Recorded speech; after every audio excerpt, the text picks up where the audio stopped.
Dear friends, Mayabazar cinema చూస్తున్నప్పుడు మనం ఏదో వేరే లోకాల్లోకి వెళ్ళిపోతాం.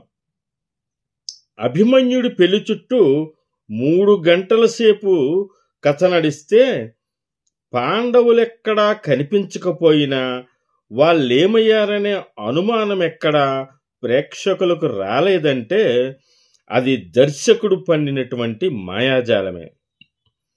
కానీ ఒక్క చోట మాత్రం ద్రౌపది లీలగా కనిపిస్తుంది. విన్నావటమ్మా ఓ యశోద పాట చివరిలో. అహనా పెళ్ళంట పాటలో తథోం థోం థోం తధీం ధీం ధీం అనే బిట్టిని పాడింది మాధవ పెద్ది సత్యం కాదు, ఘంటసాల. దురహంకార మదాంధులై అనే పద్యానికి ముందు వచ్చే విన్నాను మాత విన్నాను అనే సుదీర్ఘమైన డైలాగును పలికింది ఎస్వి రంగారావు, మాధవ్ పెద్ది సత్యం కాదు. ఈ సినిమాలో కర్ణుడికి అసలు కవచకుండలాలే లేవు. ఈ చిత్రంలో ప్రముఖ నేపథ్య గాయకులు మాధవ్ పెద్ది సత్యం భలి భలి భలి దేవా అనేటువంటి గీతంలో రథసారథి పాత్రలో కనిపిస్తారు. ఇంకా మరికొన్ని విశేషాలు మనం చెప్పుకోవాలనుకుంటే, కంప్యూటర్ రంగం వినియోగానికి వచ్చిన ల్యాప్టాప్ అనే పరికరాన్ని వీడియో కాలింగ్ అనే సౌకర్యాన్ని పోలి ఉన్న ప్రియదర్శిని అనే పరికరాన్ని 1957లోనే మాయాబజార్ సినిమా ఊహించగలిగిందంటే వారు ఎంత దూరం ఆలోచించి ఆ సినిమా తీశారో మనం ఆలోచించుకోవచ్చు.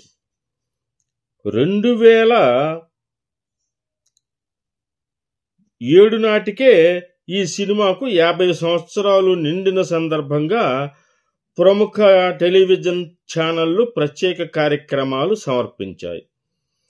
పత్రికలు విశేష వ్యాసాలు ప్రచురించాయి. పత్రికలలో వచ్చిన శీర్షికలు ఇలా ఉన్నాయి: 50 ఏళ్ల మాయాబజార్ అని ఒకరు పెడితే, మన ఇంటి బంగారం మాయాబజార్ అని ఒకరు పెడితే, తెలుగు సినిమాకు పెద్ద బాల శిక్ష మాయాబజార్ అని ఇంకొకరు శీర్షిక పెట్టారు. అర్ధశతాబ్ది అద్భుత అనుభూతి మాయాబజార్ అని ఇంకొకరు శీర్షిక పెట్టారు. భారతీయ సినిమా 100 ఏళ్లు పూర్తి చేసుకున్న సందర్భంగా భారత ప్రభుత్వపు తపాలా శాఖ 2013 మే 3వ తేదీన ఎస్వి రంగారావు స్మారక తపాలా బిళ్లను విడుదల చేసింది. ఆ స్టాంపులో మాయాబజార్ చిత్రంలో రంగారావు వేసినటువంటి ఘటోత్కచుడి పాత్రను చొప్పించటం విశేషం. 2017 మార్చి నాటికి ఈ సినిమా 60 సంవత్సరాలు నిండిన సందర్భంగా తెలుగు వికీపీడియా మాయాబజార్కి ప్రేమతో అనే శీర్షికతో రవీంద్ర భారతిలో ఒక కార్యక్రమాన్ని నిర్వహించడం జరిగింది. ఎస్వి కృష్ణారెడ్డి ఒకసారి టీవీ ఇంటర్వ్యూలో అన్నది ఏంటంటే, ప్రేక్షకులు వైవిధ్యం కోరుకుంటారు, మంచి సినిమాలు మాత్రమే ప్రేక్షకులు చూస్తారంటే ఇక మాయాబజార్ తర్వాత వేరే సినిమా రానక్కరలేదు. ఈ సినిమాలో హీరో ఎవరు అని తెలుగు సినిమా వజ్రోత్సవ సందర్భంలో టీవీ యాంకర్ సుమ అడిగిన ప్రశ్నకు అక్కినేని నాగేశ్వరరావు ఇలా జవాబు చెప్పాడు: డ్యూయెట్ పాడినవాడు అయితే హీరో నేనే, ఫైట్లు చేసిన వాడైతే ఎస్వి రంగారావు, మగవాడు కాని హీరో అయితే సావిత్రి. కిన్నెర ఆర్ట్స్ థియేటర్ వారు 2007 మేలో మాయాబజార్ స్వర్ణోత్సవం సభను ఏర్పాటు చేసి ఆ సినిమాలో నటించిన నటులను సత్కరించారు. ఆ సందర్భంగా ప్రఖ్యాత కవి రాళ్లబండి కవితాప్రసాద్ మాయాబజార్ సినిమా ఇంత ఆదరణ పొందటానికి కొన్ని కారణాలను విశ్లేషించాడు. బహుశా అవి మనకు కూడా నచ్చవచ్చు. ఒకటేం చెప్పాడంటే ఆయన పాత్రల ప్రవర్తన. మాయాబజార్లో పాత్రలు, వాటి స్వభావాలు మన నిత్య జీవనంలో ఇరుగు పొరుగు వారి ప్రవర్తనకు చాలా దగ్గరగా ఉన్నాయి. కనుక ఆ పాత్రలతో ప్రేక్షకులకు ఒక అనుబంధం ఏర్పడింది. ఇక పాత్రల పేర్లు కూడా మాయాబజార్లో ఒక పరమార్థంతో పెట్టినట్లుగా తోస్తుంది. అభిమన్యుడిని అడ్డుకోవడానికి ఘటోత్కచుడు తన అనుచరుడైన ఒక రాక్షసుడిని పంపిస్తాడు. ఆ రాక్షసుడు తన మాయాజాలంతో గోడగా మారి అభిమన్యుని రథానికి అడ్డుగా నిలుస్తాడు. ఆ రాక్షసుని పేరు కుడ్యాసురుడు.